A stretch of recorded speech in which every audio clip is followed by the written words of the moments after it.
Hello YouTube family. तर आज आपण बनवणार आहोत गावरान पद्धतीने मेथीची भाजी.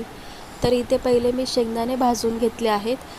त्याच्यानंतर एका मिक्सरच्या भांड्यामध्ये शेंगदाणे, लसूण आणि मिरच्या आणि थोडंसं जिरं टाकून ते सगळं पाणी टाकून वाटून घ्यायचं. थोडासा घसा बसला आहे, जरा प्रॉब्लेम होईल आवाजाचा, तर प्लीज ॲडजस्ट करून घ्या. तर हे सगळं वाटण मी वाटून घेतलं आहे. त्याच्यानंतर कढईमध्ये तेल टाकायचं आहे. तेलामध्ये हिंग टाकायचं आहे पहिले. त्याच्यानंतर आपले जे वाटलेलं वाटण असतं ते छान टाकायचं आणि मस्त परतून घ्यायचं. ते 2-3 मिनटं शिजू द्यायचं त्याला चांगलं. नंतर त्याच्यामध्ये हळद ॲड करायची, थोडासा कलर वगैरे येण्यासाठी.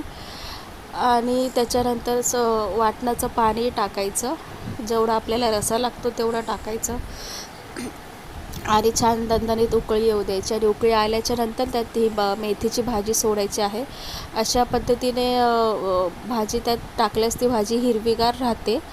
आणि इथे माझी भाजी पण शिजलेली आहे बघा, खूप छान लागते ही. याच्यामध्ये भाकर चुरून चुरून खायची, एकच नंबर लागते. तर आजचा व्हिडिओ तुम्हाला कसा वाटला नक्की सांगा आणि तुम्ही नक्की रेसिपी ट्राय करून बघा. व्हिडिओ आवडल्यास लाईक, शेअर आणि चॅनलला सबस्क्राईब करा.